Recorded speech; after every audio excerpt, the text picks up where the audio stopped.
Hai, masih bersama saya, Mr. G bicara. Tentu saja bicara tentang kebenaran berdasarkan fakta, data, dan realita. Teman-teman, kasus yang menimpa terdakwa Nikita Mirzani dan Mail Saputra, menurut pendapat saya tergolong berat. Mengapa? Karena ini masuk dalam kategori tindak pidana khusus. Ya, dalam istilah kriminal ini namanya extraordinary crime. Kriminal ya, dengan kejahatan tingkat tinggi. Itu istilahnya, teman-teman. Dan ancaman hukumannya tidak main-main, teman-teman. Undang-Undang TPPU dengan pasal 3 mengancam terdakwa 20 tahun penjara. Dan ini bagian daripada tindak pidana khusus. Itulah mengapa saat ini kasus ini menjadi perhatian publik. Ya, saya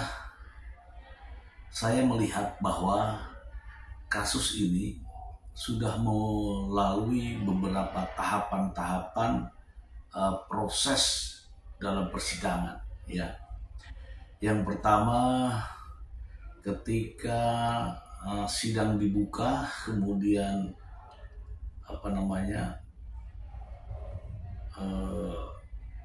jaksa penuntut umum membacakan dakwaannya. Dari sini saja kita sudah bisa melihat ternyata dakwaan yang diajukan oleh jaksa penuntut umum adalah pemerasan dan tindak pidana pencucian uang. Setelah dibacakan dakwaan, pada sidang berikutnya adalah eksepsi daripada terdakwa. Dan ternyata eksepsi tersebut lagi-lagi terkait dengan pembelaan itu atau bantahan ditolak, teman-teman, ditolak. Kemudian dalam putusan sela, hakim menyatakan bahwa menolak eksepsi dan sidang dilanjutkan ke pokok perkara. Dari pokok perkara kita sudah melihat begitu banyak drama. Ya, begitu banyak drama. Dari pemeriksaan saksi korban atau pelapor. Begitu banyak drama. Ya. Kemudian dari saksi dari pihak JPU sama. Ya, banyak. Kemudian dari ada saksi lain ya, yang namanya saksi Devina itu juga begitu banyak drama, dan akhirnya terungkaplah fakta di situ. Kemudian ada saksi-saksi dari JPU yang justru memberikan keuntungan bagi terdakwa, juga banyak drama ya. Ada Dr. Oki, ada Dr. Samira. Justru yang dibahas tidak pada substansi ya. Dia seolah-olah ingin melindungi, tapi justru nyatanya menguak tabir yang sebenarnya. Diakui oleh Oki Pratama bahwa dialah yang menghubungkan dari semua peristiwa ini. Ya, terungkap juga dengan Sela Sokia, terungkap juga dengan Devina, juga Oki Pratama yang menjadi penghubungnya. Lalu Dr. Samira, ya meskipun bergelar dokter nampaknya ingin juga seperti public figure yang lain ya, dengan penampilannya yang begitu eksentrik, bahkan membuat drama. Drama itu adalah ketika menganggap bahwa Dr. Reza adalah bukan seorang dokter tapi sales obat, itu juga tidak sesuai dengan fakta.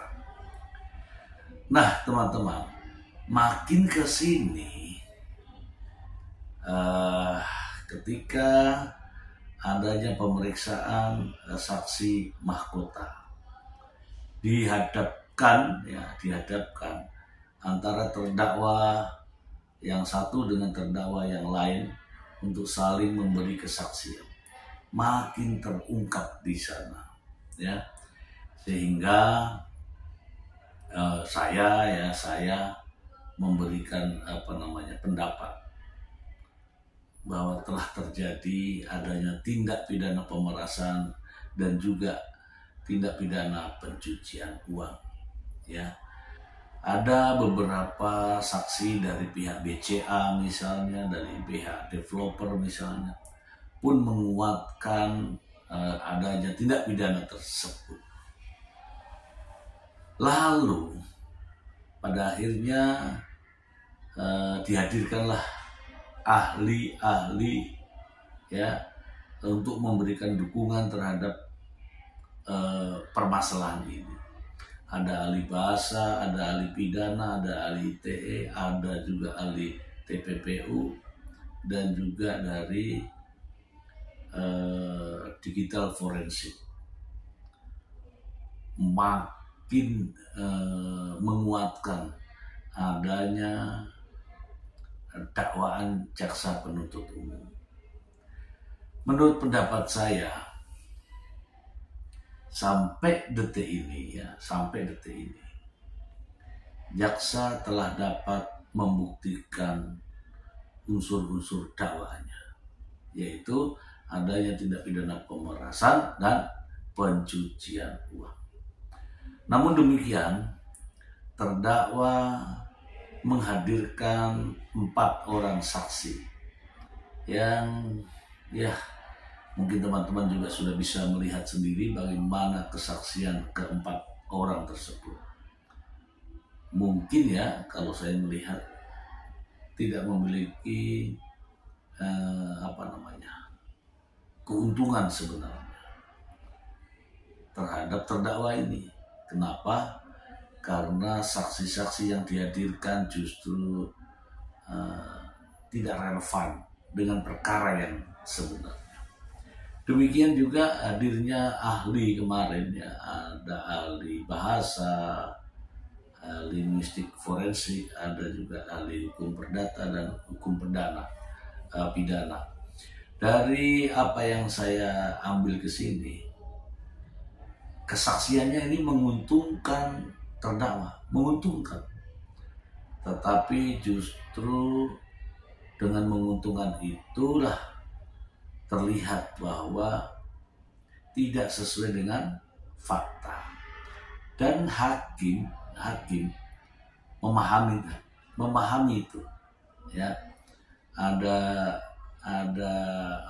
percakapan yang dikatakan sebagai negosiasi, kemudian negosiasi bisnis, kemudian ini bukan persoalan pidana, ini perdata, kemudian pernyataan di WhatsApp itu sebagai sebuah kesepakatan, sementara yang dinamakan kesepakatan itu memiliki makna-makna tersendiri. Tetapi itulah faktanya, bahwa ahli-ahli yang dihadirkan semuanya memberikan keuntungan bagi Nikita Mirzani, tetapi mungkin saja tidak sepaham dengan hakim yang memeriksa perkara ini. Saya ingin menayangkan, ya, sebuah pendapat dari praktisi hukum, ya, sebagai berikut. Saya Dr. Firman Chandra, saya advokat, lawyer, praktisi hukum, dan narasumber sebagai ahli di beberapa pengadilan dan kepolisian. Terkait dengan viral, ini masih viralnya NM, saya sebut, bahwa dakwaan yang didakwakan oleh jaksa penuntut umum sudah masuk ke sesi saksi ahli. Jadi dakwaannya itu adalah terkait dengan pasal pengancaman, pemerasan, jungto tindak pidana pencucian uang, jungto Undang-Undang ITE. Sebenarnya itu konsep dakwaannya. Tinggal bagaimana nanti kuasa hukum dan terdakwa bisa membantah argumentasi dari jaksa penuntut umum.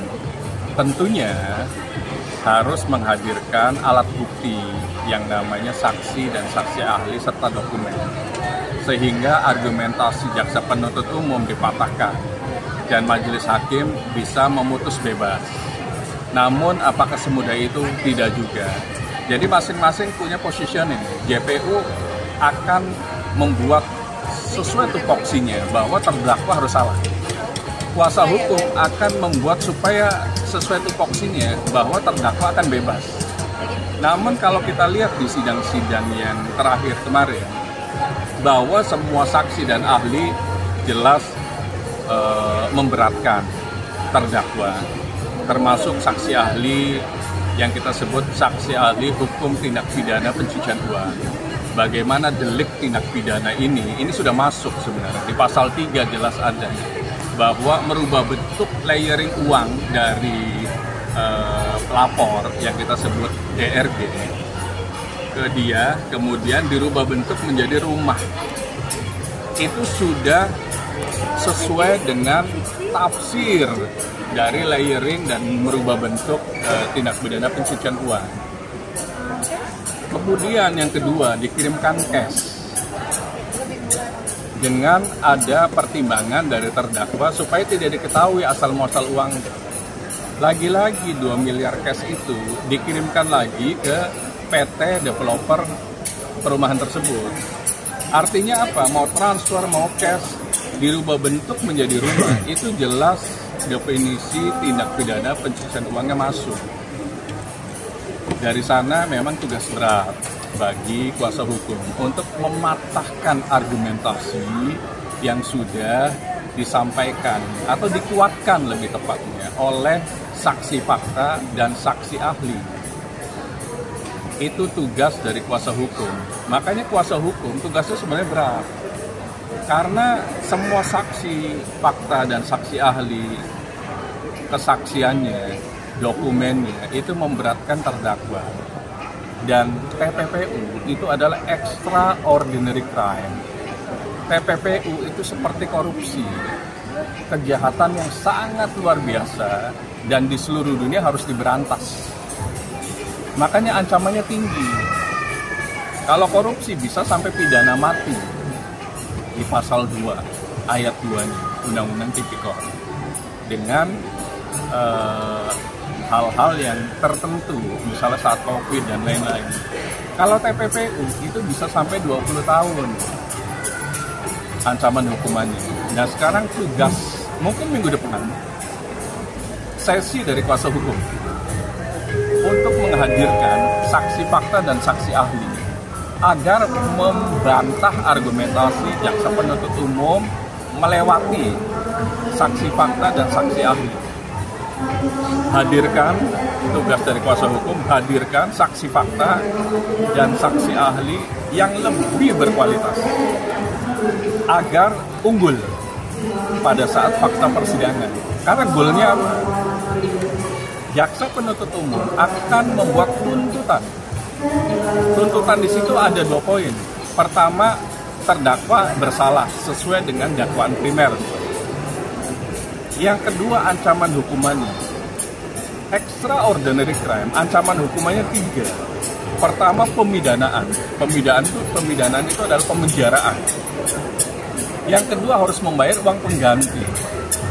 Jadi uang yang dikirimkan oleh pelapor harus dikembalikan lagi, karena itu milik pelapor. Kalau korupsi, dikembalikan ke negara. Kemudian ada satu lagi, hukumannya denda. Jadi 3 itu melekat dalam tindak pidana yang kita sebut extraordinary crime. Jadi berat.